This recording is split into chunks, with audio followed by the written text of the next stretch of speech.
Con motivo de la publicación de la novela de Jorge Galán, Noviembre.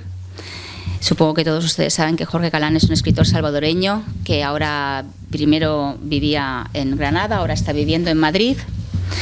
Aprovechamos la presencia de Otilia Lux, que ella fue ministra de Cultura en Guatemala en el año 2000, fue exdiputada, actualmente es de ONU Mujeres. Ella está participando mañana en una jornada sobre genocidios del siglo XX y entonces pensamos que sería un lujo poder acompañar la presentación de la novela de Jorge con la presencia de Otilia. Y pedimos a Tania Pleitz, que es profesora de lengua en la UB y exalumna de la UCA, que fuera la persona que llevara la mesa.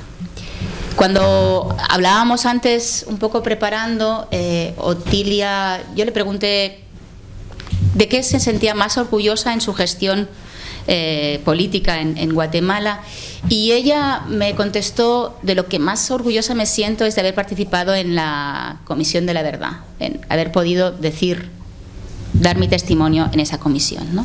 Entonces yo creo que en esta mesa tenemos sentada a una persona que pudo finalmente decir la verdad y que está aquí, y tenemos sentada a una persona que escribió la verdad y tuvo que salir de su país precisamente por eso, ¿no? Así que hemos pensado que esta mesa, la novela Noviembre, nos puede llevar a hablar de impunidad, y eso es lo que nos reúne aquí. Hemos podido organizar esta mesa también gracias al Consulado de El Salvador, que tenemos al cónsul presente, a Francisco Schulz, muchas gracias, y a la editorial Tusquets, que tenemos aquí al director, a Juan Cerezo, también con nosotros. Así que muchas gracias y bienvenidos, y podemos empezar cuando queráis.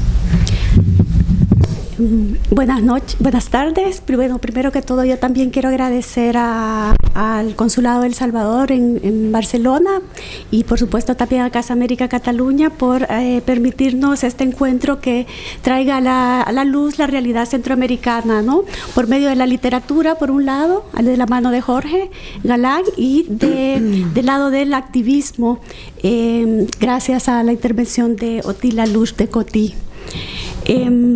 Bueno, voy a hacer una breve introducción de las personas que me acompañan en la mesa, primero que todo, y luego hablar del contexto de la novela, que nos llevará pues a hablar de la realidad no solo salvadoreña, sino que también centroamericana. Bueno, Jorge Galán nació en San Salvador en 1973 y es un reconocido poeta salvadoreño que ha publicado libros tanto en su país como en España. Su libro Breve Historia del Alba recibió el prestigioso premio Adonais, y en el 2010 Los Trenes en la Niebla ganó el premio del Tren Antonio Machado de Madrid. Ha publicado La Ciudad en Pretexto en el 2011, El Círculo en Visor en el 2014, y también ha publicado narrativa, ha publicado la novela La Habitación al Fondo de la Casa, publicada por Valparaíso, y lo último que tenemos de Jorge, las últimas noticias, pues han sido que ganó el premio de la Real Academia Española gracias a Noviembre, por un lado, pero que también ganó su poemario Bajo la interminable noche de noviembre, que luego pasaría a llamarse Medianoche del Mundo, ganó el premio Casa de América de Poesía Americana. Estamos pues frente a un gran poeta que está incursionando en la narrativa y que ha tenido el valor de escribir sobre uno de los crímenes que más ha conmocionado no solo a la realidad salvadoreña, sino que también a la comunidad internacional. Otilia Lux de Cotí es licenciada en Administración Educativa y mujer maya quiché guatemalteca. Fue diputada al Congreso de la República de Guatemala por el movimiento político UNAC y ministra de Cultura y Deportes de Guatemala. También ha sido representante de Guatemala ante el Consejo Ejecutivo de la UNESCO y experta de pueblos indígenas en las Naciones Unidas en el Foro Permanente de Cuestiones Indígenas.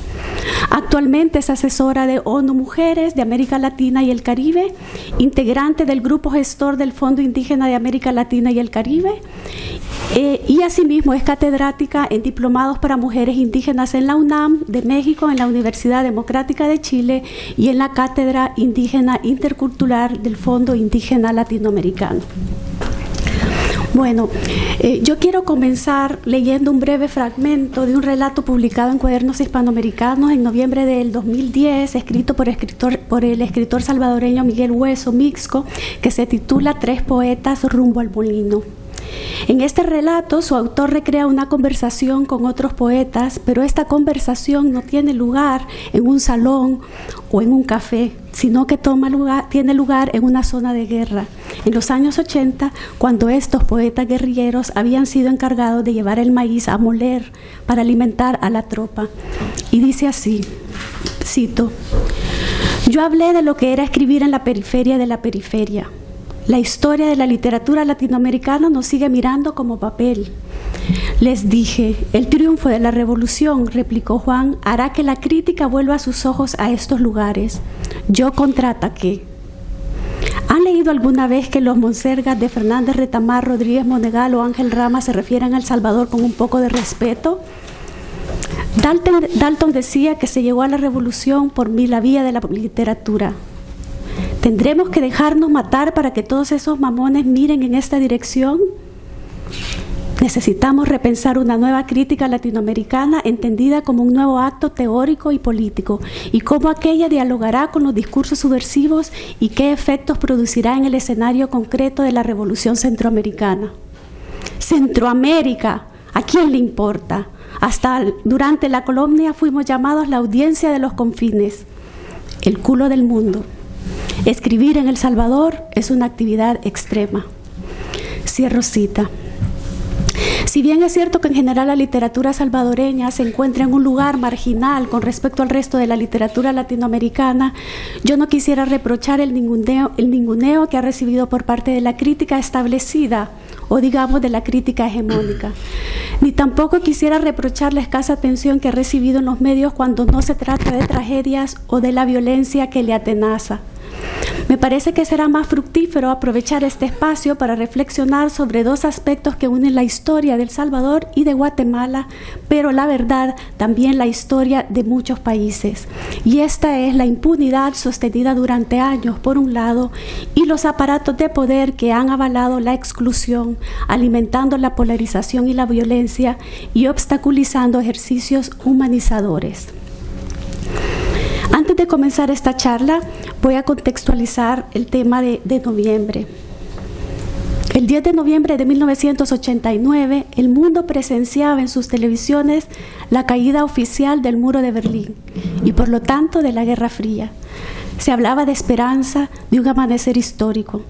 Sin embargo, días después, los salvadoreños se despertaron con una imagen desgarradora presidiendo las portadas de los periódicos. Los cuerpos sin vida de 6 jesuitas de la Universidad Centroamericana tirados en la hierba con su ropa de dormir. Es la imagen imborrable del asesinato de Ignacio Yacuría, Amando López, Juan Ramón Moreno, Ignacio Martín Baró, Segundo Montes y Joaquín López. Además, fue asesinada la colaboradora de Yacuría, Elba Ramos, y su hija Celina. Precisamente el asesinato causó gran indignación e intensificó las presiones de la comunidad internacional para que el gobierno y la guerrilla le pusieran fin a la guerra. Así se firmaron los acuerdos de paz el 16 de enero de 1992. El informe de la Comisión de la Verdad fue publicado el 15 de marzo de 1993 y tan solo unos días después se emitió la Ley de Amnistía de Consolidación de la Paz. Es decir, se perdonaba a todos los crímenes de guerra, incluidos los de lesa humanidad. Se implementó pues una política de borrón y cuenta nueva. La impunidad de esos crímenes sigue latente y la memoria histórica fue comprimida, cercada desde la oficialidad. No obstante, por medio de los resquicios, la voz de las víctimas ha logrado colarse gracias a la lucha activista de defensores de los derechos humanos.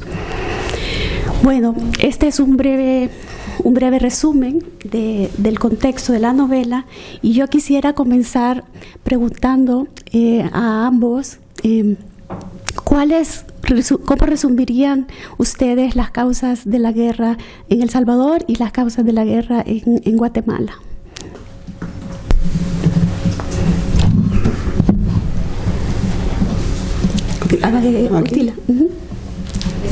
Está encendido. Está entendido. Bueno, muchas gracias. Xocacapi Guanujel, buenas noches a todos y cada uno de ustedes. Un saludo fraterno desde Guatemala y desde nuestras tierras mesoamericanas, que acabamos de hacer el cambio del año. Los mayas siempre estamos en celebración de nuestros años, nuestros días. Siempre prevalecemos 5 días antes de que termina cada año para la evaluación de lo que ha sido nuestras vidas y que surge en el futuro. Nos viene un año bastante difícil, pero también desarrollando capacidades para vencerlo. Es el año y lleva un cargador y cada año lleva cargadores distintos.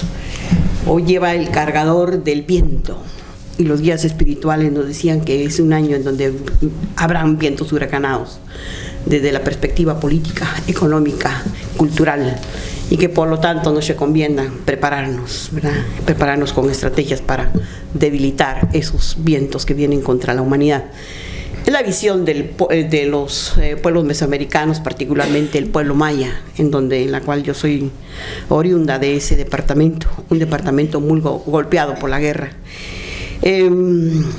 Con el permiso de los 6 hermanos sacerdotes jesuitas y con el permiso de las 2 hermanas como Elba y Celina, que en paz descansen, como siempre decimos, y que hayan retornado a la tierra, a la madre tierra, como también lo decimos nosotros los pueblos indígenas.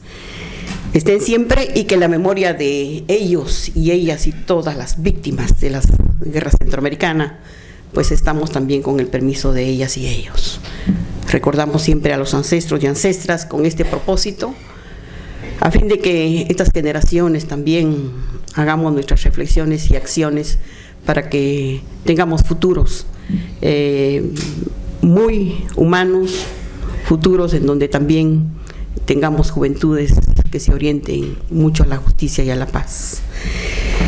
La pregunta, ¿cuáles fueron las causales de la guerra guatemalteca, que es la que vivimos muy de cerca y que no deja de tener también mucha relación con lo habido en El Salvador, Nicaragua y otras guerras, no cabe duda, pero en el caso de Guatemala tuvimos realmente 3 causales. Una es política, en donde se cierran los espacios democráticos, porque estábamos viviendo, Guatemala estaba viviendo, yo no había nacido, ¿cierto?, del 44 al 54, estaba viviendo Guatemala un periodo eminentemente democrático. Había una práctica importante en donde había apertura a la educación, al humanismo, a la salud, a la apertura laboral. Entonces teníamos muchas reformas que conducían realmente a la política social guatemalteca. Tuvimos también la política de la reforma agraria con el segundo gobierno de esa época, y se trabajó 4 años con esa reforma agraria, democratizando prácticamente la tierra, y toda la tierra estatal distribuida a campesinado, indígena, no indígena. Creo que fue un periodo muy importante. Los intereses económicos, tanto nacionales como internacionales, se sintieron trastocados con esta política, y obviamente esto hizo que derrocaran a a Jacobo Arbenz Guzmán, y entonces en el 54 empieza ese cierre de los espacios democráticos y se instaura prácticamente el gobierno de las dictaduras militares. Esa es una de las causas. La otra causa que encontramos, siendo yo una de los 3 comisionados de la verdad de Guatemala, encontramos prácticamente el racismo, que fue prácticamente instaurado muy efervescentemente en la fundación de la República Guatemalteca. La República Guatemalteca se funda hace 200 años y en donde tiene pilares fundamentados para iniciarla. Uno de los pilares prácticamente sigue viéndose el feudalismo o el despojo de las tierras guatemaltecas. Tenemos el otro, como es verdaderamente el patriarcado, que se instauró y que se siguió, digamos, reproduciendo. El racismo como producto también de la colonización, y que la República la retoma y que también la fortalece. Y por otro lado, la violencia la violencia instaurada y producto también de toda la penetración militar que hubo y que ha sido uno de los pilares también importantes de subrayar. La tercera causa prácticamente ha sido la pobreza extrema en que mucho guatemalteco ha vivido, donde se ha manifestado en el siglo XIX. Vimos realmente la reproducción de la esclavitud, especialmente toda la gente que llegó a la zafra del café, del azúcar, del algodón de la temporada. Entonces, esas tres causas prácticamente son las que desatan una guerra fratricida en los guatemaltecos, y los resultados, pues claro, los tenemos en 12 tomos del informe de la verdad de Guatemala. Entonces, en resumen, considero que esos son las tres causales, ¿no? Jorge. Salvador, buenas noches. Gracias por acompañarnos. Nuestros países creo que no se pueden entender con hechos puntuales, y no puedo hablar de la guerra que se desarrolló durante los años 80 sin comprender el siglo entero, porque creo que la guerra de los 80 para nosotros comienza en enero del año 1932, o quizás incluso antes, ¿no? Nosotros somos un pueblo que en ese momento éramos un pueblo agrícola, un pueblo que vivía gracias al café, más al café, pero también había, como en Guatemala, algodón y maíz y frijol, pero sobre todo por el café, ¿no? El café vive unos buenos momentos y hay abundancia a inicios del siglo XX. Luego viene la Gran Depresión, ustedes recordarán, en 1928-29, y los precios del café bajan. Entonces, la gente que vivía del café, los campesinos, los indígenas, pues los terratenientes comienzan a pagarles o con comida o con fichas. Las fichas eran unas monedas que solo podían cambiar en los mismos establecimientos de las mismas haciendas. Es decir, surge una especie de esclavismo. Se hacen una pequeña rebelión, pero una rebelión con palos, con piedras, con machetes, y el gobierno recién instalado de Maximiliano Martínez, que es nuestro dictador, un personaje totalmente excéntrico, envía al ejército a deshacer esa represión y termina asesinando, nunca se sabe el número exacto, pero se cree que hasta 30.000 indígenas. Nosotros éramos una nación de 2 millones y un poco más de habitantes, y que en una semana asesinen a más de 30.000, pues causó un impacto que nos ha cambiado desde entonces. Luego, la represión sigue, y esa represión, esa falta de... socialmente no tenemos nuestras sociedades, pues hay muy poca gente que domina todo el caudal económico, y la mayoría son países muy pobres, ¿no? Y eso, aunado a la represión, es lo que lleva a los años 80 se produzca una guerra. Pero yo no lo alejaría de lo que vivimos en este momento. Quizá ustedes sabrán que El Salvador es uno de los países más peligrosos del mundo. El año pasado, The Guardian dijo que éramos el país más peligroso del mundo, y en ese momento teníamos 25 asesinatos al día. Somos un país ahora de 6 millones de habitantes, un país de los más pequeños de América, y sufríamos más de 25 asesinatos al día. Era una cosa tremenda. Y vivir en El Salvador, se vive en unas condiciones que en realidad no es una vida, ¿no? Sino que sobrevivimos de alguna manera. Así que, ¿por qué? Por la desigualdad social que permanece. Porque es la misma desigualdad de inicios de siglo, porque es la misma de los años 70 que decantó en la guerra, y porque después de los acuerdos de paz, que se firma la paz en mi país en el año 92, pues hay un periodo como de esperanza, pero las condiciones no cambian. Y al no cambiar las condiciones sociales, se produce otra vez un fenómeno de violencia, ahora más incomprensible que nunca, quizá. Así que son las mismas causas, y es una violencia cíclica que se repite una y otra y otra y otra vez, porque nuestros gobernantes, la clase económica de El Salvador, de alguna manera trata a la población como si fuera una especie de... como que si el país fuera una hacienda y ellos tienen que regentarla. Y hay una manera de ver a la población terrible. Hay una cosa que quería mencionar. Puedo pasar toda la tarde o toda la noche hablándoles de la masacre del 32, de la masacre del río Zumpul, de la masacre, o puedo mencionarles a una gran cantidad de autores salvadoreños que fueron asesinados.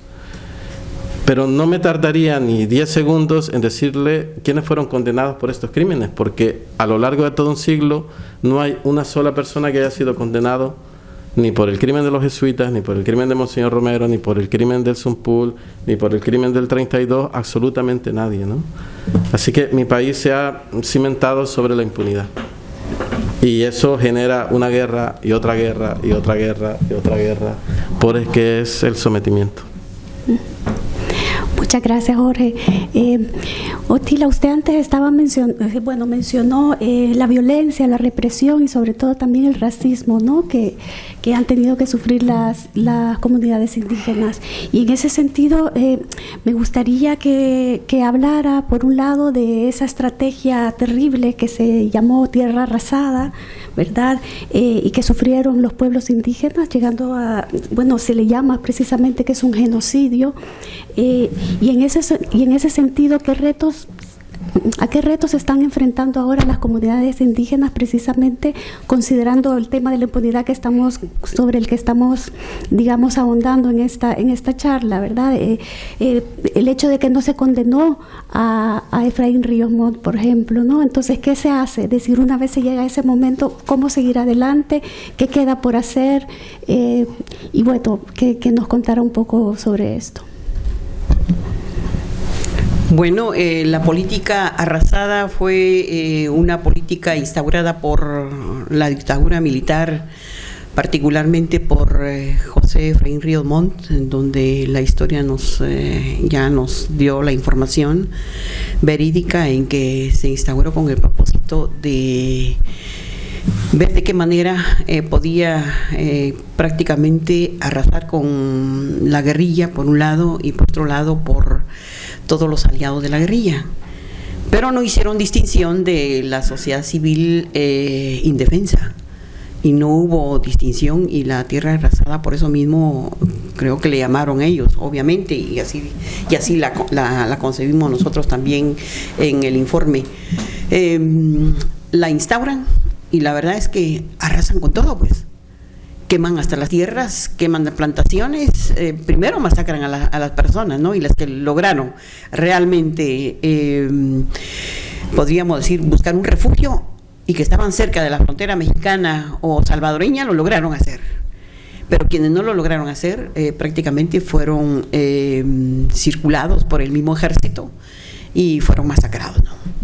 En nuestro informe relatamos 646 aldeas arrasadas, con masacres realmente muy numerosas, en donde llegamos a un número de 200,000 muertos, 45,000 refugiados en México registrados por la ACNUR, no así los que no se registraron y que estaban en varios países del mundo.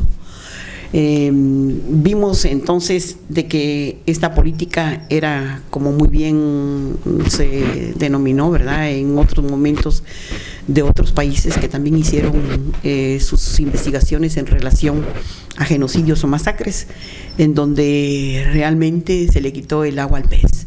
Ahora, fueron los momentos más crudos de la tragedia guatemalteca en la época de Efraín Ríos Montt, pero le antecede el otro gobierno, Romeo Lucas García. Entonces, como que el terreno se iba preparando para la política de tierra arrasada. Después de la política de tierra arrasada viene otra que es fusiles y frijoles.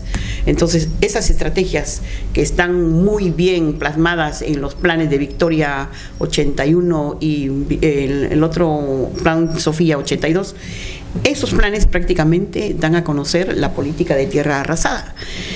Se comete genocidio, obviamente, con un estudio de expertos jurídicos en donde arrojó el dato de que en 4 pueblos de la población maya se cometió genocidio, de acuerdo a la Convención contra el Genocidio, en donde Guatemala lo ratificó en 1949.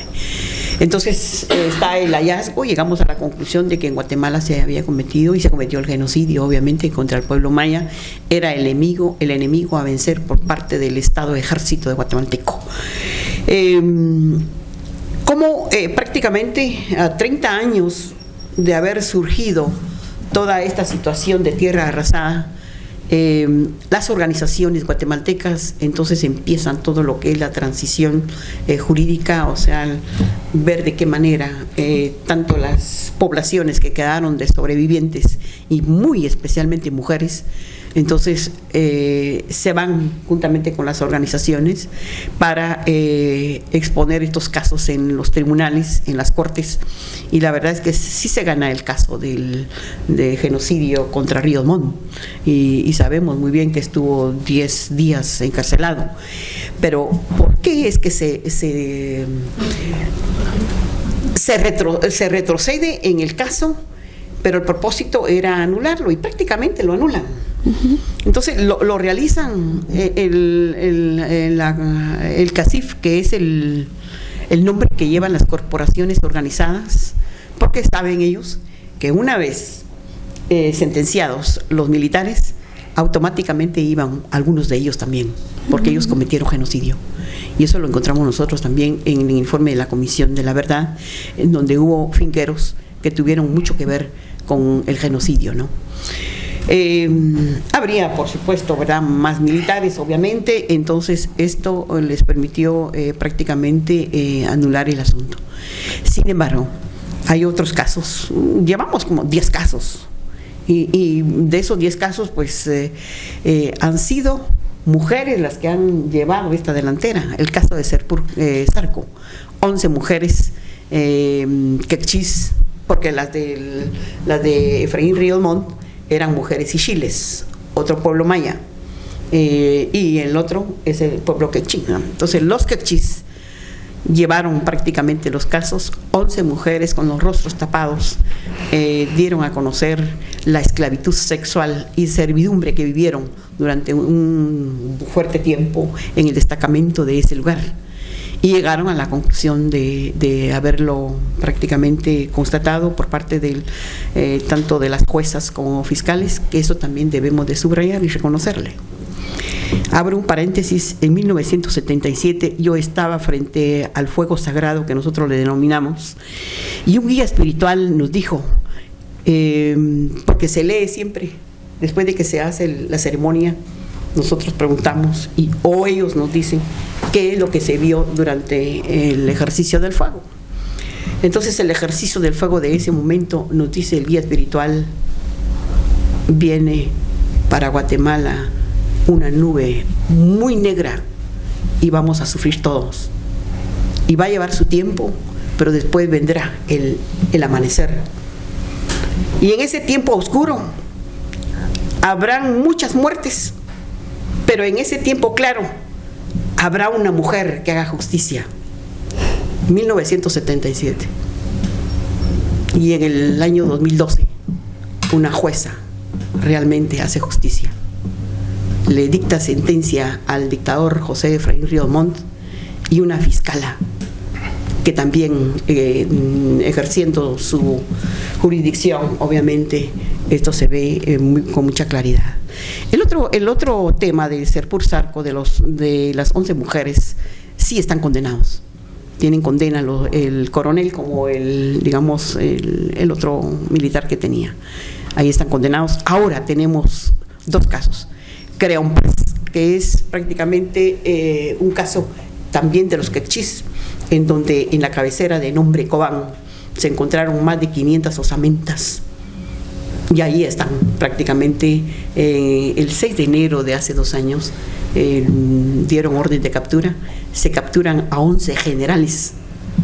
Ni se lo imaginaban, pero en el mismo momento llegó prácticamente la orden del Ministerio Público, el Ministerio de Gobernación y la policía, y los 11 realmente fueron llevados a declaración. De los 11, encontraron prácticamente dejaron más bien ligados a proceso a 7 de los generales, y ahora está en camino ese proceso, pero están presos, ¿no? Entonces, eso también lo consideramos muy bueno, con ojos, por supuesto, y con una esperanza de que sí habrá justicia. Pero hay una razón.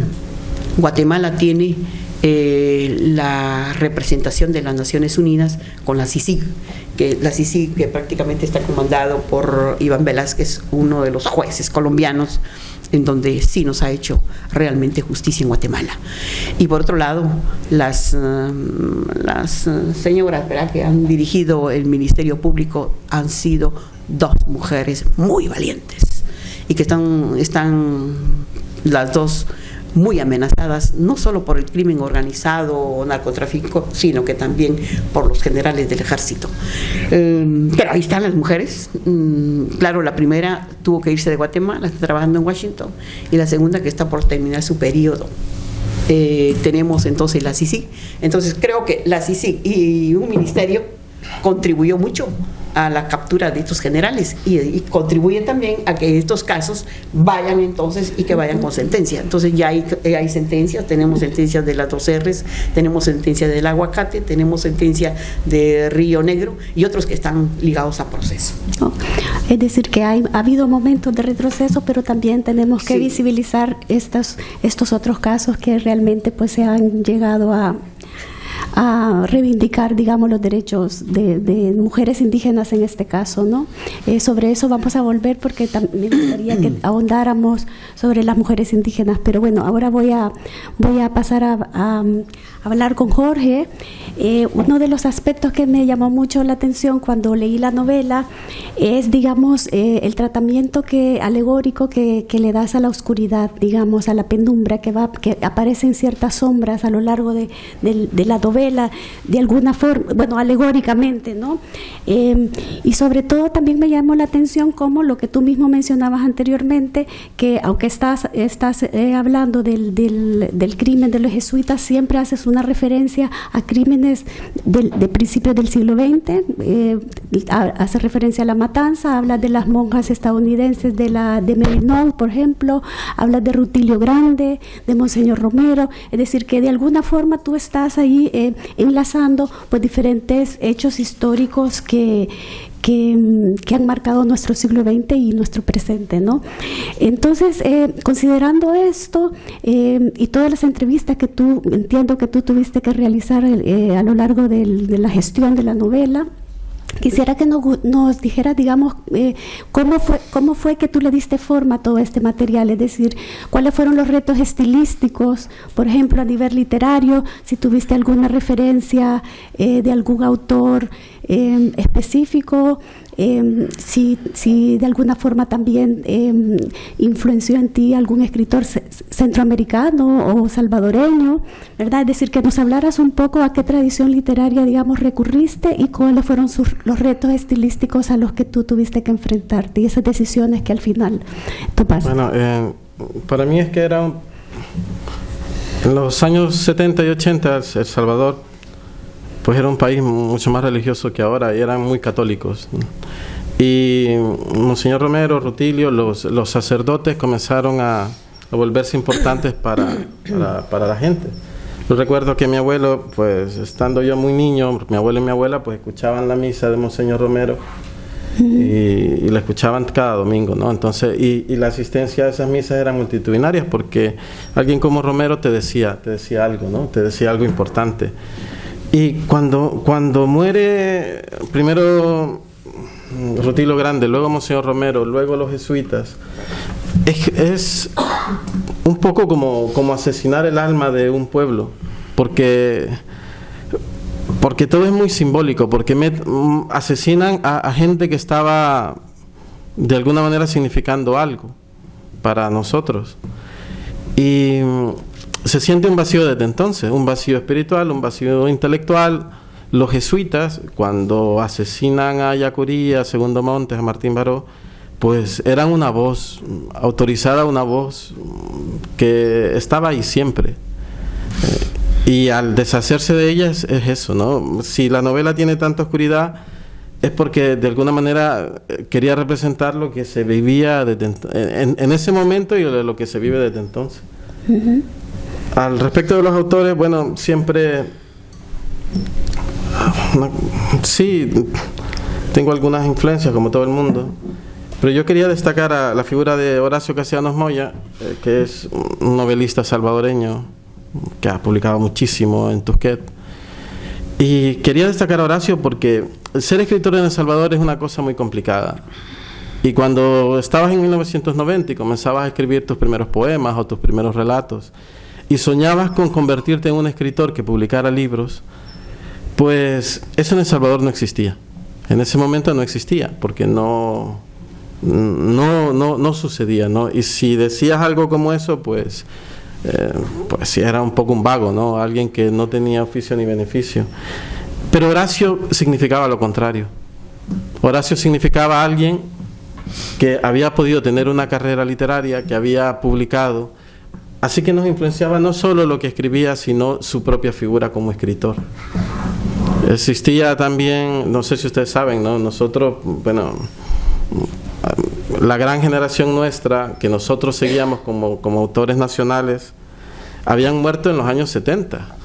Algunos de vejez, como un autor que se llama Salarrué, otro que se llama Claudia Lars, o Gavidia, Francisco Gavidia, y otros como Roque Dalton, que era nuestro, llegó a convertirse en nuestro poeta emblemático, pues asesinado, ¿no? En el año 75. Entonces estábamos carentes de figuras. Y para mí, para un pequeño grupo de autores que escribíamos en esa época, pues Horacio significaba ese referente. Y se volvió importante. Siempre, bueno, siempre te influencian otra gente, ¿no? A mí me influenció mucho la literatura anglosajona, sobre todo Faulkner. Me decía muchas cosas, pero Horacio significaba algo diferente.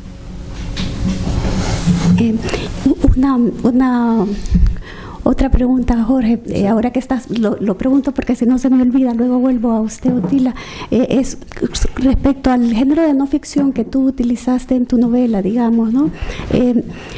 También, ¿cómo fue que tú leíste, cómo procesaste toda esta información? Es decir, ¿cómo decides tú crear un personaje ficticio, un yo narrativo que está indagando? Es decir, estas decisiones que antes te preguntaba. Pues la manera en que narrar, bueno, me llevó un poco de tiempo encontrar el tono en esta novela, porque no era el tono habitual que yo ocupaba en otras novelas. Y en esta, que había hecho muchas entrevistas, porque, bueno, sí, durante años entrevisté a gente que había participado en el crimen, pues de pronto encontrás algo.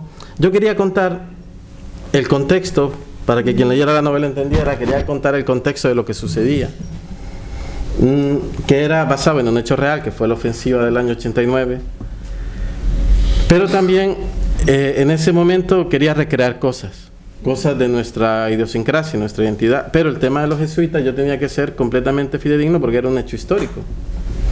Entonces lo que traté fue de combinar ambas cosas, y hay un porcentaje mínimo de la novela que es ficción, es decir, cuando hago la ambientación basados en hechos reales, pero ficción, y cuando hablo de los jesuitas soy como mucho más metódico y como mucho más serio, ¿no? Y rozo quizás un poco el reportaje periodístico.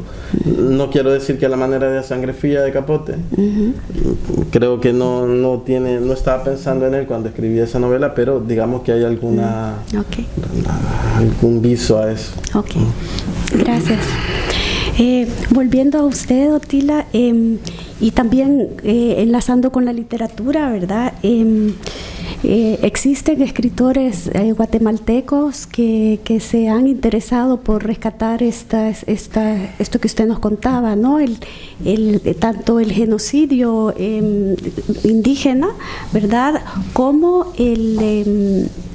digamos, el aparato estatal, ¿no? Estoy pensando, por ejemplo, en la novela de Rodrigo Rey Rosa, El material humano, en donde él narra, pues eso es un yo narrador que se enfrenta al archivo policial encontrado en la isla, en un edificio que estaba, pues, en los cimientos de un edificio destruido que se llamaba La Isla.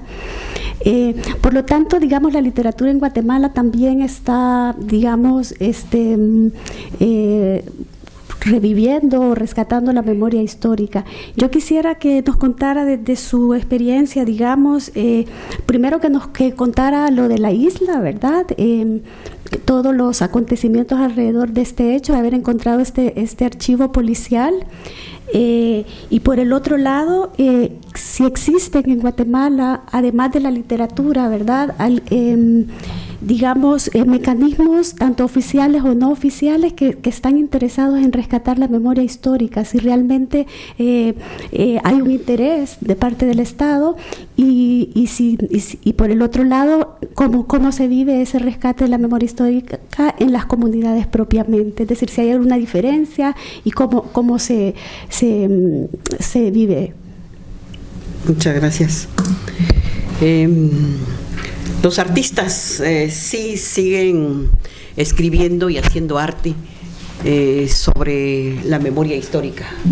Afortunadamente lo tenemos, sigue los que tienen la pluma, obviamente escribiendo sobre los efectos de una guerra y cómo sigue Guatemala incluso reproduciendo violencia con otros mecanismos, y cómo podría ser posible que Guatemala pueda tener, no solo Guatemala, es a lo largo de América Latina, puedan tener nuevamente la reproducción de genocidios por el extractivismo actual en Guatemala. Lo vemos muy de cerca. Entonces corremos ese gran peligro. Es la política neoliberal que sigue prevaleciendo e impone prácticamente su política de ver de qué manera se arrasa entonces todo lo que es extracción minera, hidroeléctrica. Es una cuestión bastante difícil para nosotros. Sin embargo, yo creo que hoy hay ese tipo de respuesta en la literatura, en la poesía, en el teatro, en el performance, que los jóvenes, hoy hay juventud que toma la guitarra y canta a la tierra guatemalteca, y especialmente se sigue mencionando la explotación del campesinado, la explotación del indígena. Por otro lado, también se habla dentro de la música y el canto la exclusión, la discriminación, particularmente de las mujeres, ¿no? Entonces tenemos prácticamente esa expresión cultural, y por otro lado, pues nos llama mucho la atención que hay un grupo de juventud que dicen, ¿y hubo guerra aquí en Guatemala? ¿Qué pasó? Entonces es un reto para todos nosotros que aún prevalecemos, ¿verdad? Que aún estamos de testigas y testigos de ver de qué manera entonces la juventud se incorpora a este tipo de actividades con el propósito de informarse, como por ejemplo las universidades pueden incorporar este tipo de información en su currícula, y cómo los ministerios de educación, que son los rectores de la educación, tener también dentro de su política, ver de qué manera se hace una educación para la paz, pero con el contexto histórico que tienen nuestros países. Creo que esta sería la forma de cómo poder también que la niñez y la juventud sepa que son oriundos de un país en donde hubo contextos históricos muy fuertes en el ámbito de la violación de los derechos humanos, en el ámbito del impedimento de la democracia y en el ámbito del impedimento de la libertad de los ciudadanos y ciudadanas de los países.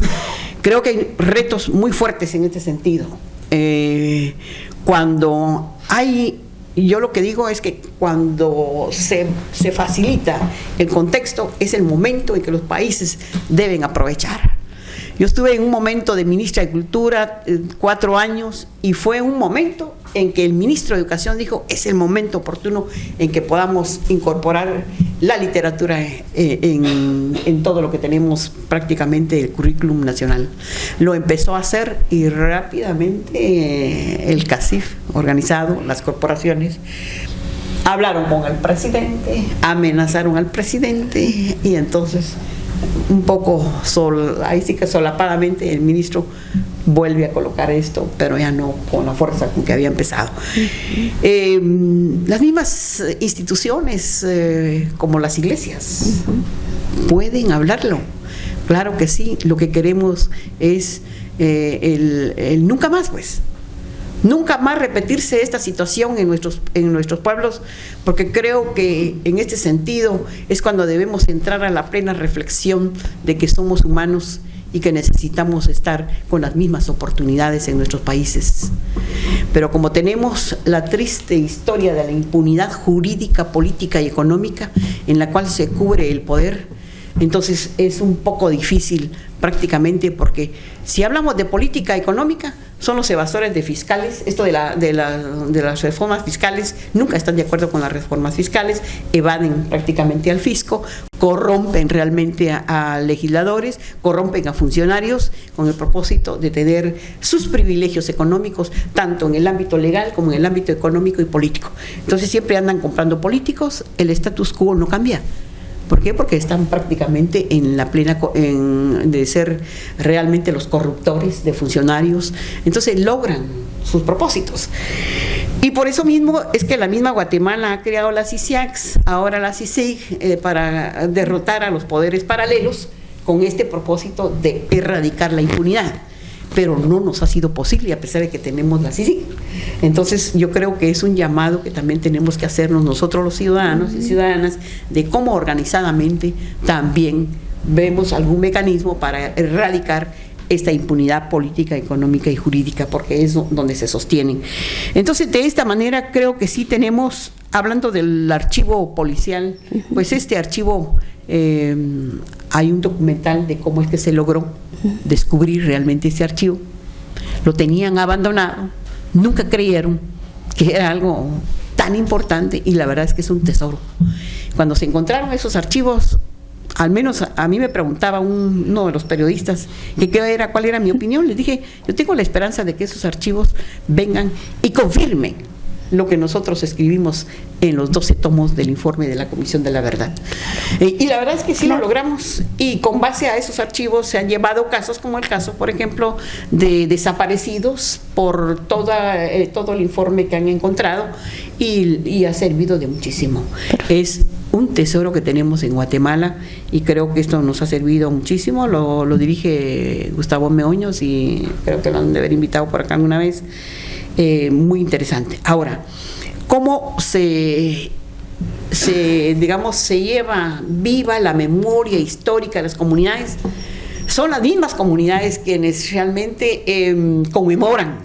Tenemos un 25 de febrero, el Día de la Víctima en Guatemala, y ese día lo aprovechan para rememorar, ¿verdad?, qué pasó en el momento, cómo estamos ahora, hacen una revisión, se reúnen, hacen, por lo menos, si no ha habido justicia, tratan de ver cómo logran también organizarse, porque oyen las comunidades de que se han llevado casos a las cortes. Entonces de esta manera es como también se logra realmente conmemorar. Ahora, por parte del Estado, olvidémonos, el Estado, entre más se olvide esto, mucho mejor.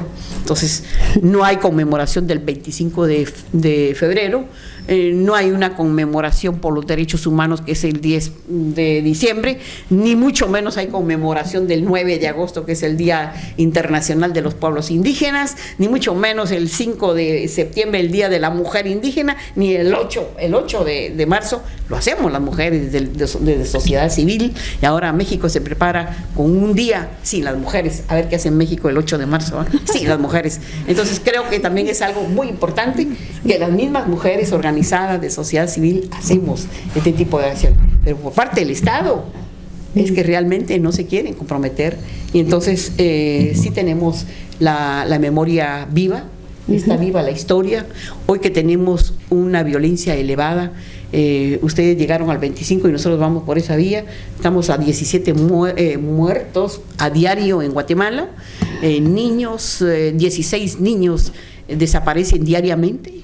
Entonces nos preocupa fuertemente esta alta violencia en Guatemala por el narcotráfico, el crimen organizado, los generales presos desestabilizan al gobierno. Tenemos un gobierno muy débil, no conoce prácticamente la cuestión de lo que es el Estado. Entonces tenemos cosas así que nos preocupan fuertemente. Hay mucha gente en las comunidades que les llama la atención las noticias, porque eso sucede más en la ciudad capital. No se descarta que en los departamentos hay también algunas muertes, pero lo que pasa en los departamentos es que tenemos la aplicabilidad de la justicia ancestral, entonces ahí se corrige esa cuestión. Y hoy tenemos un debate enorme con la reforma constitucional de Guatemala, porque los pueblos indígenas pedimos que se reconozca el pluralismo jurídico con el artículo 203 de nuestra Constitución, y entonces ahí está el CACIR diciendo que no, que nos vamos a dividir, pero si nunca hemos estado juntos, les decimos nosotros, nunca. Que esto es ya la yugoeslavización, que tampoco, ¿verdad? Ellos son los que nos han discriminado. Ahora queremos nosotros como pueblos indígenas que la Constitución nos reconozca. Entonces estamos parando, digo, mis hermanos están parando ahora, no estoy yo allá, pero están parando carreteras. El día de ayer tomaron al Congreso de la República, y esa es la lucha del momento, pero esa es la sociedad civil organizada, en este caso los pueblos indígenas. Y las mujeres tenemos el artículo 205, donde estamos pidiendo la paridad, la igualdad, y que dicen los del CACIR, pero si todos somos iguales, todos somos guatemaltecos, ¿por qué están pidiendo la igualdad? Entonces siempre nos dicen algo, pero ahí sí que estamos viendo una guerra enorme en las redes sociales, tanto de ellos como nosotros respondiendo. Claro. Entonces ahí estamos, creo que ese es el panorama que estamos viviendo ahora. Ok, muchas gracias. Bueno, yo voy a leer un breve fragmento, quería que lo leyera Jorge, pero está... Bueno, puedo leerlo, sí. De aquí hasta aquí. Porque a partir de ese fragmento, pues... ¿Hasta acá? Sí, sí. Donde está marcado el lápiz, hasta ahí, sí. Okay. Había sucedido la misma tarde de la conversación con Escobar, unas horas antes. Lo tenía en mente desde hace semanas atrás, pero ese día, después de pasar un rato en la biblioteca leyendo una novela que dejaría inconclusa para siempre, hice el camino que lleva hasta el Centro Monseñor Romero, que es donde se encuentra el pequeño museo. No había nadie en la sala, a pesar de que era 16 de noviembre. Un silencio conmovedor reinaba en la profundidad de aquella habitación estrecha, en cuyo centro había una urna que la separaba en dos mitades. Había urnas también en todas las paredes. Lo que se exponía eran las pertenencias de los padres jesuitas y también de Monseñor Romero, Rutilio Grande, y de las monjas estadounidenses que fueron asesinadas por el ejército a inicios de los 80. A través del cristal observé el Albornoz Café, con una costra de sangre seca semejante a un mapa, unas sandalias, también con rastros de sangre, camisas rotas por las balas, cuadernos, una Biblia, algunos juguetes, revistas que hablaban del Athletic de Bilbao, camisetas sucias, cinturones, sobres de cartas, y en todo lo que veía podía notar los rasgos de una vida sin lujos y, en ocasiones, incluso sumida en la pobreza. Pensé que aquellas personas no habían quedado. Pensé que aquellas personas se habían quedado y no logré comprender la razón por la que lo hicieron. Me parecieron buenas personas. Me refiero a que no podía pensar de otra manera. Notables, simples, que solían reír. Me pregunté si yo hubiera permanecido en mi país bajo esas circunstancias y me di cuenta de que cualquier cosa que pudiera responderme sería una mentira. Gracias. Bueno, yo creo que este fragmento que ha leído Jorge captura muy bien, digamos, el tono, y cómo aborda la humanidad de los jesuitas. Yo creo que uno de los méritos más grandes de esta novela es precisamente cómo él, desde una perspectiva que no está marcada por la ideología, sino que más bien parte desde una sensibilidad y con un afán de rescatar la humanidad de estos hombres, ¿verdad? Más allá de lo político. Yo creo que ese es uno de los grandes méritos de tu novela. Yo quisiera que nos contaras ese interés por destacar el aspecto humano de estos hombres y de incluso también de Elba y Celina, aunque sabemos muy poco de ellos. Llega un momento que tú hablas del esposo de ella, que es quien encuentra los cuerpos, etcétera. Entonces nos das una perspectiva, digamos, yo creo que la mejor palabra para describirla es esa, ¿no? Una perspectiva humana que quiere romper esa polarización que ha marcado tanto nuestro país. Yo sentía que los jesuitas se habían vuelto un número, unos nombres en un informe. Exacto. Y a mí me impresionaba mucho, un poco lo que describo ahí es bastante fidedigno a lo que sucedió, porque fui a ese museo y me di cuenta que vivían en consecuencia de lo que predicaban. Y quiero decir que esos jesuitas pues eran notables, ¿no? Podían estar en cualquier universidad del mundo y habían decidido quedarse en mi país, que era un país del tercer mundo, un país en guerra, un país que asesinaba a sus sacerdotes. Y sí me impactó el hecho de que hubieran querido quedarse y hubieran querido hacer algo por mi país. Me impactaba mucho eso, ¿no? Pensé que cómo habían tenido el valor. En una conferencia sobre historia de un padre de apellido Cardenal, él dijo que una cosa que me sorprendió, que Ellacuría era una persona ingenua. Yo pensé, ¿cómo puede Ellacuría, que era una eminencia, puede ser ingenuo? Me sorprendió que dijera eso, ¿no? Pero claro, él tenía una razón para decirlo, que Ellacuría creía que él podía lograr la paz, que él podía colaborar con el país. Y me conmovió profundamente ese hecho, porque nadie se acuerda mucho de El Salvador, y que estas personas, quiero decir que de hecho, Ellacuría estaba en España, y la ofensiva militar comienza el sábado, él vuelve el domingo, pierde un avión en Guatemala y vuelve a El Salvador el sábado. Y hubo distintas personas diciéndole que no volviera, pero él creía que tenía que estar ahí, que él creía que tenía que ir y ayudar y detener lo que estaba sucediendo. Y solo consigue su muerte, ¿no? Llega el lunes, lo asesinan en la madrugada de miércoles a jueves. Entonces me impresionaba mucho eso, y quería que estas personas dejaran de ser nombres y se convirtieran en seres humanos. Cuando Otilia dijo de que los muchachos en Guatemala no sabían que hubo una guerra, pues en mi país la memoria de los jesuitas se estaba perdiendo. Sí. La UCAS hacía una conmemoración todos los noviembres, pero más allá de eso, aquello había quedado en el olvido, y a mí me parecía injusto. Y cuando quise escribir la novela también era un poco eso, ¿no? Rescatarlos, traerlos a este presente, que volvieran a decirnos cosas. Gracias. Bueno, estas dos eran las últimas preguntas para que también le demos espacio a las personas que han venido esta tarde a que pregunten, ¿no? o comenten. Yo quería pues cerrar esta charla con Otilia haciéndole una pregunta. Bueno, ya lo ha hablado a lo largo de sus intervenciones sobre, digamos, el rol de las mujeres indígenas, y yo quisiera que nos hablara sobre qué espacios de participación han ido ganando, qué retos les esperan, y que nos hable específicamente de lo que se está haciendo.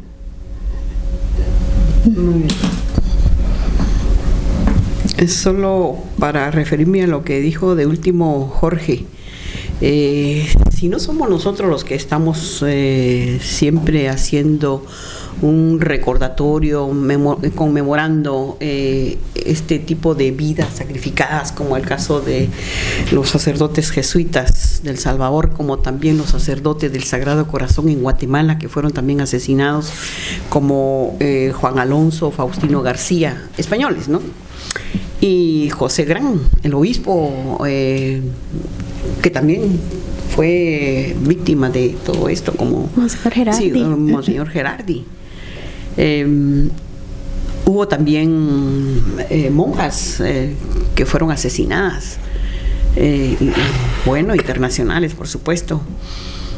Yo crecí prácticamente en esa temporada de los sacerdotes españoles. Fui secretaria de Acción Católica de su momento, muy cerca de Monseñor Gerardi, y la tendencia obviamente era el despertar de la conciencia de los quichelenses, porque estaban en mi departamento, y sí había una concienciación de toda la ciudadanía, ¿no? Además, por historia, los quichés han sido siempre guerreros, ¿no? Según las notas muy antiguas, ¿no? Entonces hubo bastante activismo político, y por supuesto este trabajo de la Iglesia Católica despertó mucho más la conciencia. Yo creo que fue por eso que el Quiché fue el departamento que arrojó más, digamos, masacres, más aldeas arrasadas, porque la gente estaba prácticamente muy activa en ese sentido. Entonces siempre hacemos recordatorio pues de los sacerdotes que hicieron un trabajo de apostolado y de identidad hacia la justicia, identidad hacia cómo resolver la pobreza, de tanta extrema pobreza que han vivido muchos de nuestros hermanos centroamericanos. Yo recuerdo también en un momento, yo fui estudiante de la Universidad Rafael Landívar. Llegaba el padre Ignacio Ellacuría a dar una conferencia, y en qué momento colocaron un carro deportivo con una bomba, la hacen estallar en la universidad y ya no se realizó la conferencia. Fue una totalmente amenaza terrible, todos los estudiantes nos fuimos, en fin, fue bastante terrible, ¿no? Muchas historias, por supuesto. A mí me tocó escuchar 7.468 testimonios, en donde cada vez que leía y escuchaba los testimonios me daba muchísima cólera, muchísima rabia me daba.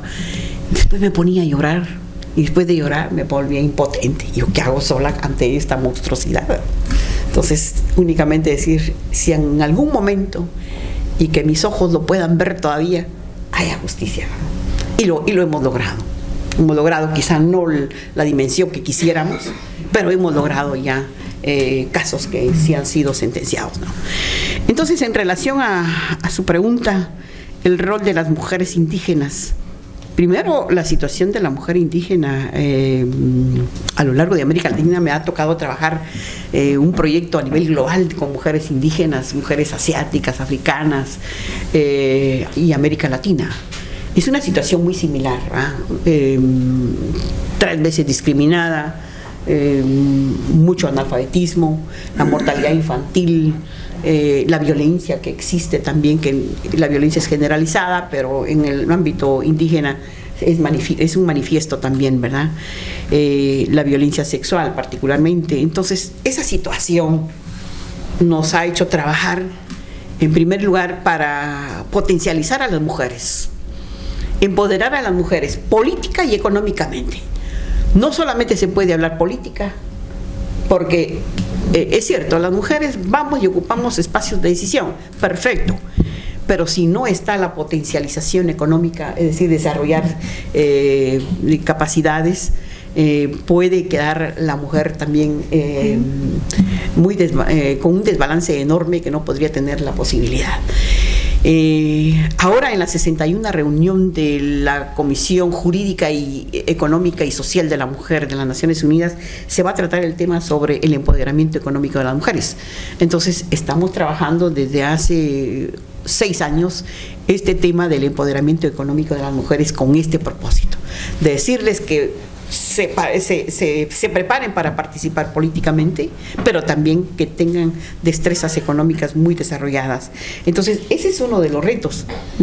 Mientras la mujer no esté potencializada y que no visibilice realmente sus derechos individuales, y en el caso nuestro de mujeres indígenas, derechos colectivos, porque pertenecemos a pueblos. Entonces, tenemos prácticamente 2 derechos, individual y colectivo. Entonces, siempre luchamos por la igualdad entre las mujeres, para dar paso a la igualdad entre hombres y mujeres. Entonces tenemos doble reto, nosotras, las mujeres indígenas y afrodescendientes, porque quiera sea o no, cuando yo hago una autocrítica en el movimiento de mujeres, decimos, ojo, si no logramos nosotros la igualdad entre nosotras las mujeres, viendo esa diversidad, no nos atrevamos a hablar de la igualdad de oportunidades con los varones, por favor. Entonces, ese es un reto enorme que lo hacemos, ¿verdad? Porque eso se ve también, hay una lucha de poder también en el ámbito de las mujeres, pero cuando lo hacemos ver, entonces baja el asunto y ahí vamos, claro, vamos juntas, ¿verdad? Ese es un elemento muy importante. Entonces estamos haciendo un trabajo, tanto a nivel nacional, en mi caso yo estoy haciendo trabajo a nivel nacional con mujeres en la participación política, y particularmente en las defensoras de derechos humanos, que estamos también ahí trabajando, pero a nivel internacional, hoy estoy solamente con América Latina, trabajamos con mujeres indígenas, sobre todo este tema de participación política y empoderamiento económico. Ok, muchas gracias. Y bueno, Jorge, la última pregunta. Al principio de la charla, pues leí un fragmento de Miguel Hueso Mixco, que él hablaba desde aquel momento, ¿verdad? Desde la zona de guerra, en donde él decía de que la literatura en El Salvador era una actividad extrema. Ahora, en el presente, según nuestra realidad, en nuestro contexto que vivimos, ¿tú crees que todavía la literatura o dedicarse a la literatura sigue siendo una actividad extrema? Bueno, ciertos temas siempre en un país como el nuestro siempre son extremos, ¿no? Porque pasan muchas cosas todavía y hay ciertos temas que es complicado tratar. Desde ese punto de vista, sí. Pero cierto es que la globalización, Internet ha cambiado muchas cosas en los últimos 12, 14 años para nosotros. No es tan fácil porque sigue siendo muy complicado ser un escritor en San Salvador. Pero bueno, no tanto como en los años 80. Creo que en los años 80, bueno, se perdió toda una generación de autores, toda una generación realmente, porque asesinaron a muchos. Y muchísimos tuvieron que salir, ¿no? La diáspora fue enorme. Ahora no es tan terrible, pero todavía hay ciertos temas que es complicado tratar. Gracias. Bueno, para mí ha sido un placer estar aquí con ustedes conversando. Creo que hemos aprendido muchísimo y creo que el momento para que todos puedan participar. Dunia. Sí, hace unos días con Tania recordábamos ese noviembre de 2015, sí, en el contexto del coloquio que tuvo lugar en la Universidad de Barcelona, la red de investigadores sobre Centroamérica, cuando supimos del caso de Jorge Galán, en el contexto de una entrevista con Horacio Castellanos Moya, que estaba con nosotros. Y cómo, ahí estaba también Pancerezo, por supuesto, apoyarlo, y cómo, precisamente en relación a lo que comentaba Jorge Galán, él recordaba también cuando tuvo que salir como refugiado político, cuando él emprendió ese camino, y cómo parecía que el tiempo no hubiera pasado, ¿no? Que habían pasado todos esos años y que de nuevo se refugiara por otro motivo, pero esa misma situación. Yo lo que quería preguntar es precisamente cómo se escribe, como un autor como usted o como Castellanos Moya también, ¿no? Que se nutre precisamente de Centroamérica, cómo escribir ya desde fuera en ese contexto de refugiado político, y qué está escribiendo ahora, por tanto. Lo que pasa es que siempre tu país está en tu mente todos los días, cada día. No puedes zafarte de eso y no querés zafarte de eso porque están toda tu familia, tu amigo, tu historia, todo está ahí. Cuando tuve que salir, que es un tema que a mí no me gusta hablar porque son recuerdos muy feos, ¿no? Y bueno, por muchas razones no me gusta hablar. Pero a mí me gustaba mucho la Navidad, por ejemplo. Y esa primera Navidad es que estaba yo la gente me decía, bueno, pues estás en España. Sí, pues estás en España solo. Y sin ganas de hablar con nadie. Y sin ganas de celebrar Navidad con nadie. Fue un periodo donde escribí muchísimos poemas, sobre todo el libro que menciona Tania, Medianoche del Mundo, pues está lleno de esos poemas nostálgicos. Todo parecía un motivo para escribir un poema. Y bueno, era una especie de luto, ¿no? Un extraño luto. ¿Cuál era la segunda parte de la pregunta que dijiste? Que estoy escribiendo. He escrito sobre mi país porque hay ciertos momentos de mi país que yo quería contar. Quería contarlos como me los contaron a mí, ¿no? Yendo mucho hacia la tradición oral. Y estoy escribiendo, tengo una serie de novelas, estoy escribiendo la última, un poco en esta actualidad. Y estoy escribiendo sobre eso. No me gusta mencionarlo mucho porque esta actualidad es muy complicada. No se puede escribir mucho sobre lo que voy a escribir, así que lo haré de la manera más simbólica que pueda, porque es muy complicado. Mi país es que es así, ¿no? Mi país es que es así. Así que tiene uno que pensar muy bien las cosas. Bueno, sí, es lo que podría decir. Sí. Luego usted y luego usted. Okay. Sí, usted, sí. Porque Kafka decía que la literatura es una expedición a la verdad. usted ha escrito un libro lleno de honestidad, de honradez, pero ¿por qué sigue siendo tan duro escribir la verdad de Latinoamérica? Segundo, siendo su obra una crónica periodística extraordinaria, aunque usted se niega a reconocer, si nos podría hacer una analogía entre Ellacuría, Romero y John Sobrino.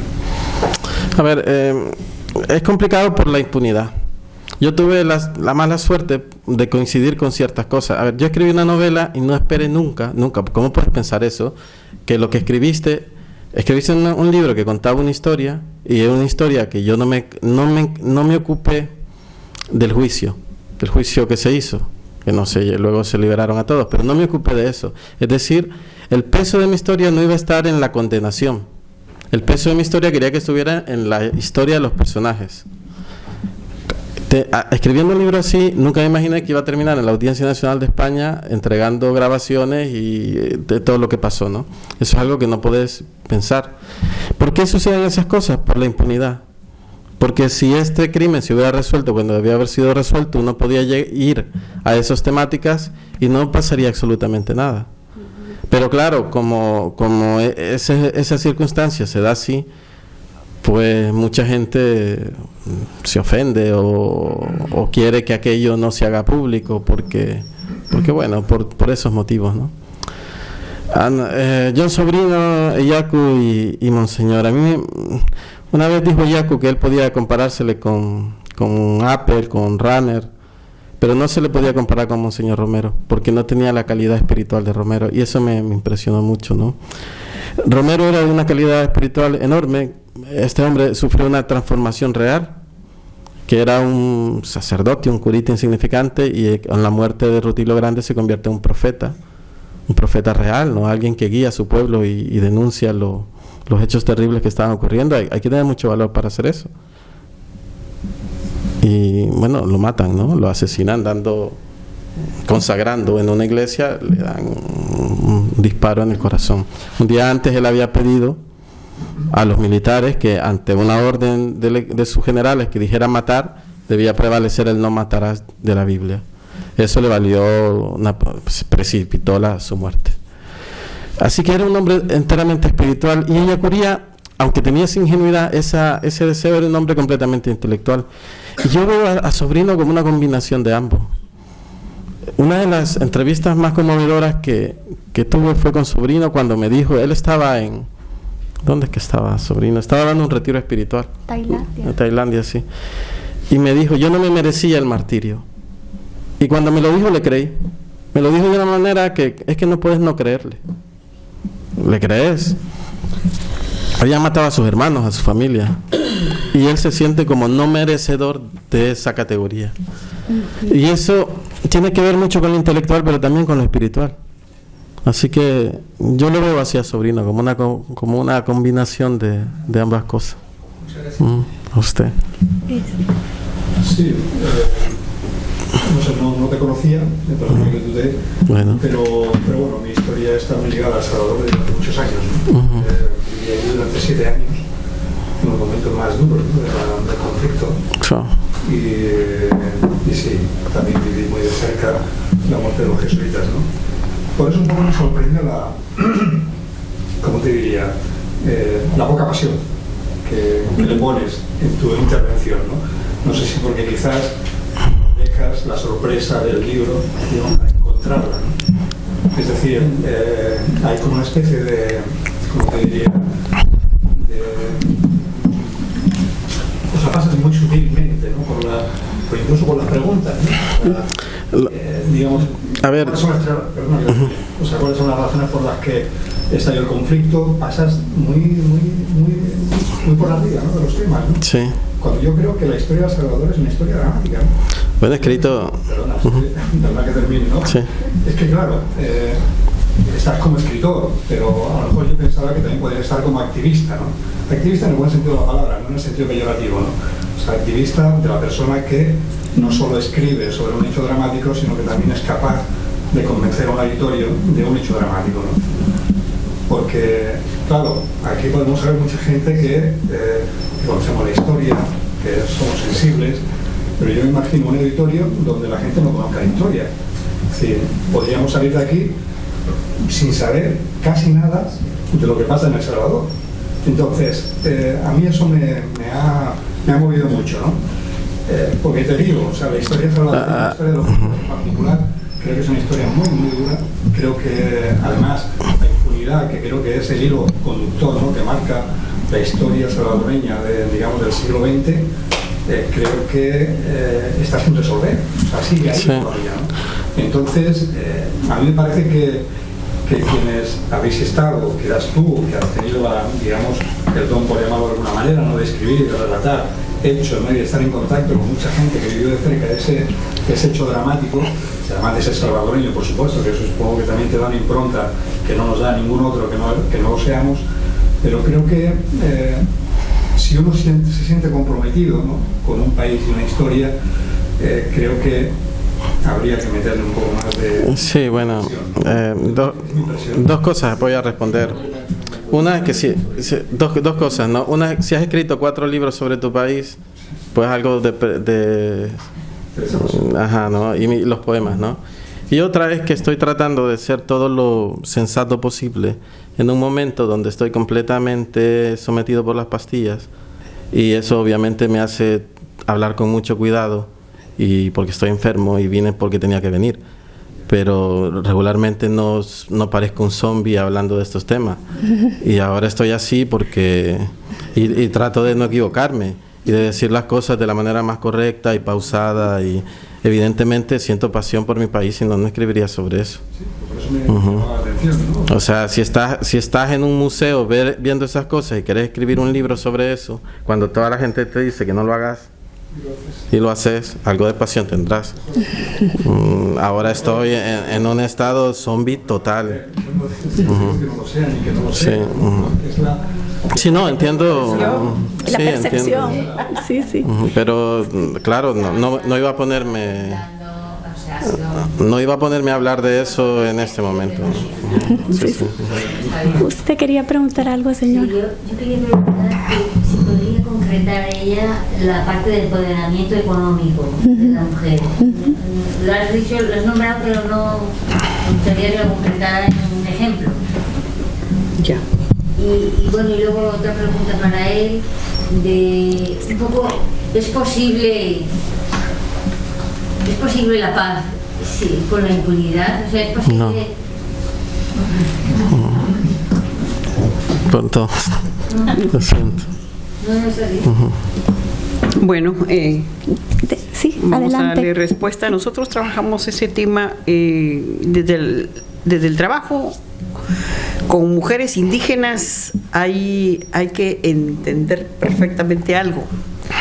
Nosotros no podemos trabajar el empoderamiento económico con las mujeres indígenas sin trabajar la tierra, el territorio y los recursos naturales. Ahí empezamos. Entonces empezamos también entendiendo desde nuestra propia perspectiva como mujeres indígenas qué es el desarrollo para nosotros.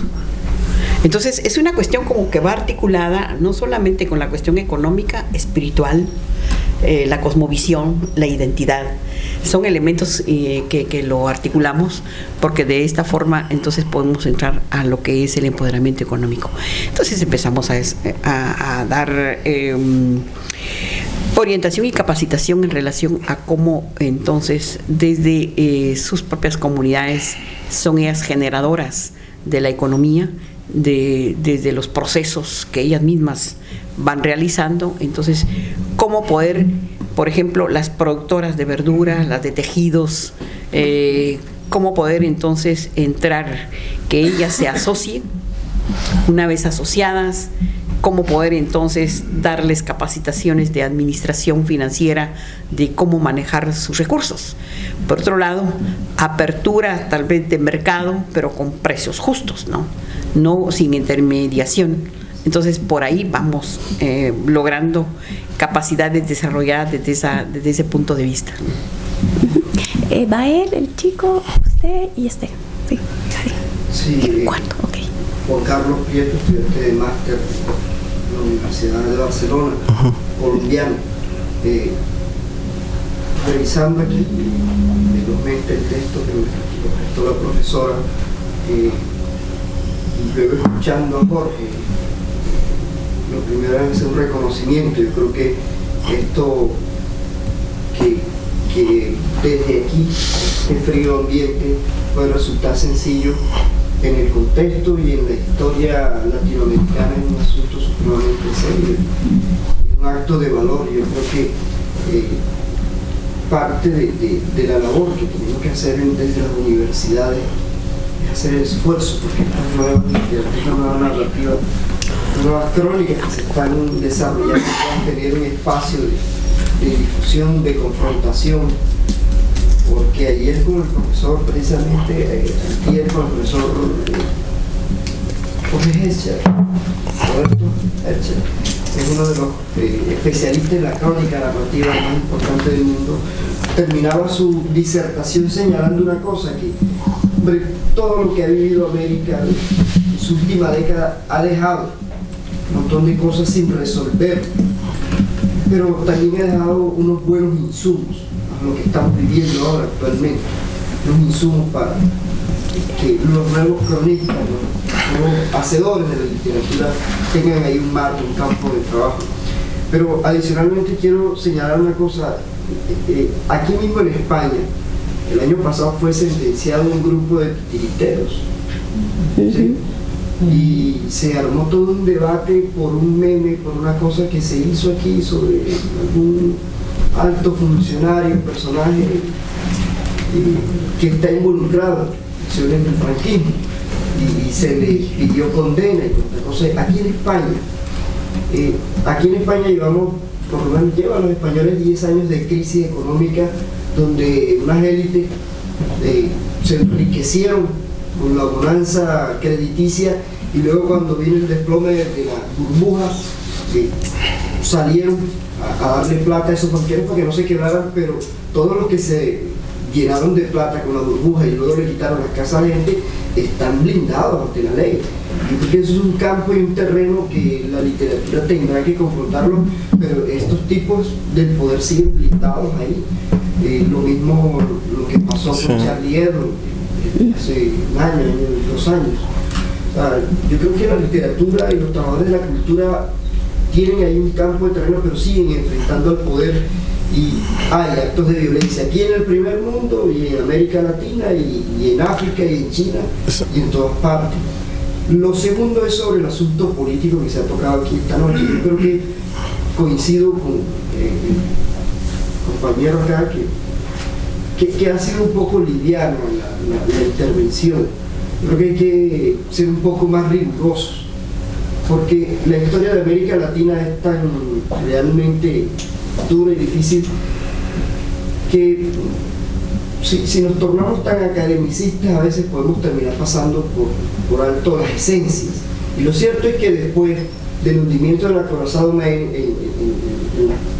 en Cuba, lo que vivió América Latina fue un proceso de recolonización imperialista por parte de Estados Unidos, y todo ese continente que durante el periodo de la colonia española estuvo básicamente dedicado a la extracción de materias primas, oro y minerales, durante el proceso de recolonización norteamericana volvió a profundizar ese modelo, y ahora en los 26 años de globalización neoliberal nos han apretado a fondo en ese proceso de reprimarización: oro, carbón, petróleo, palma africana, y para contar 2 o 3 cosas más. Entonces la raíz de nuestras violencias están ahí. Es que un continente entero que logró alcanzar su independencia de España, luego entró en un periodo de guerras internas donde al final los sectores más retardatarios se hicieron al control del poder en América Latina, y esos sectores retardatarios no tuvieron el menor disimulo, empacho y la menor vergüenza en entregarse luego a las órdenes de Estados Unidos. Y hoy los problemas de América Latina están atravesados por eso. O sea, mi país tiene 7 bases desde las cuales salen vuelos para monitorear todo lo que ocurre en el continente latinoamericano y lo que pase en las costas del Atlántico Norte. Entonces, esa es la historia y yo creo que hay que mirarles así. Cuando aquí en estos escenarios lo miramos, yo creo que hay que ir con más objetividad y profundidad, y eso coincido con el compañero que está aquí, porque ahí están, esa es la historia.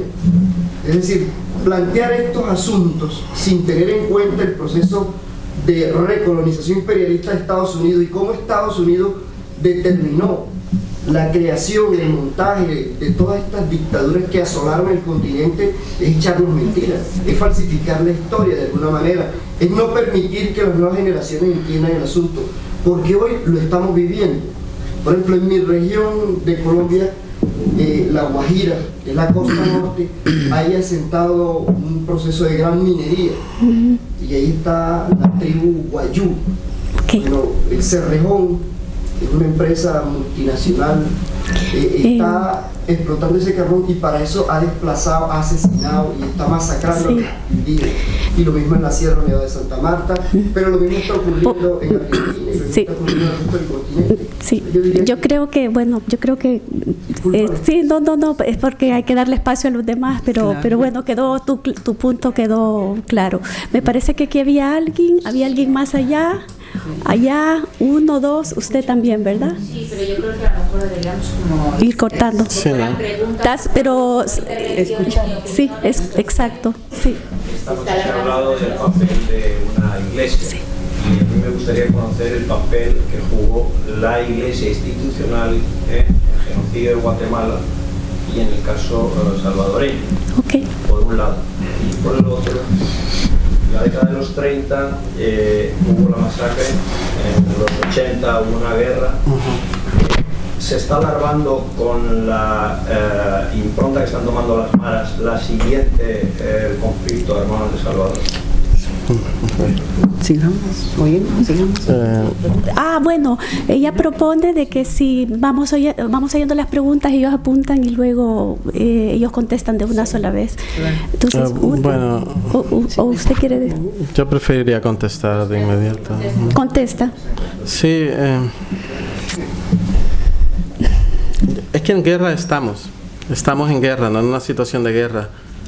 Durante el periodo de los 80, la guerra eran 18 muertos al día, ahora hemos llegado a tener hasta 51 asesinatos al día.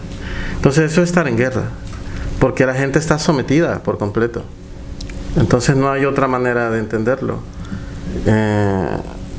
Es así, no hay otra manera. Estamos en medio de una guerra y no sé, muchas veces soy pesimista al respecto, no sé si eso va a tener una solución. O vamos a cometer, en la guerra hubo más de 80.000 muertos, en el 32 hubo 25, 30.000, ahora pues cada día vivimos una tragedia. ¿Cuándo va a parar? Es que no lo sé, porque no hay un cambio real hasta el momento. No digo que no se estén haciendo esfuerzos, pero un cambio real no lo hay. Entonces yo sí siento que vivimos en una situación de guerra, porque es así. Sí. Bueno, yo soy historiador, vine aquí un poco de casualidad porque estoy llegando aquí a Barcelona. He trabajado en temas religiosos, sobre todo tengo un libro sobre la teología de la liberación en El Salvador. Lo que yo me queda un poco de duda porque los compañeros que me invitaron me dijeron vamos a la presentación de un libro, pero yo veo que hay ciertas digresiones y ese es el problema que yo veo. Porque, digamos, me invitan a ver un libro donde un escritor que escribe pues, literatura, ¿verdad? O sea, una novela, y de repente, cierto, no entiendo muy bien cuál es el punto, porque de repente se profundiza mucho sobre el tema de la mujer, o del género, o de la temática de los derechos humanos, pero, por ejemplo, veo muy poco espacio en el tema específico que era la presentación de una novela, que es lo que el compañero se le debió de haber dado más relevancia a la temática que se vino a plantear o al título. Yo no conozco el libro, desde luego no puedo dar una opinión hasta no leerlo, pero yo siento que hay un poco de digresión en la presentación y en la temática. No pasa nada. ¿Alguien, usted quería, verdad, preguntar algo, Marta? Jorge, ¿tú te ves volviendo a El Salvador? ¿Tienes como fecha para eso? Fecha no, pero volviendo sí. ¿Te ves volviendo? Sí me veo volviendo.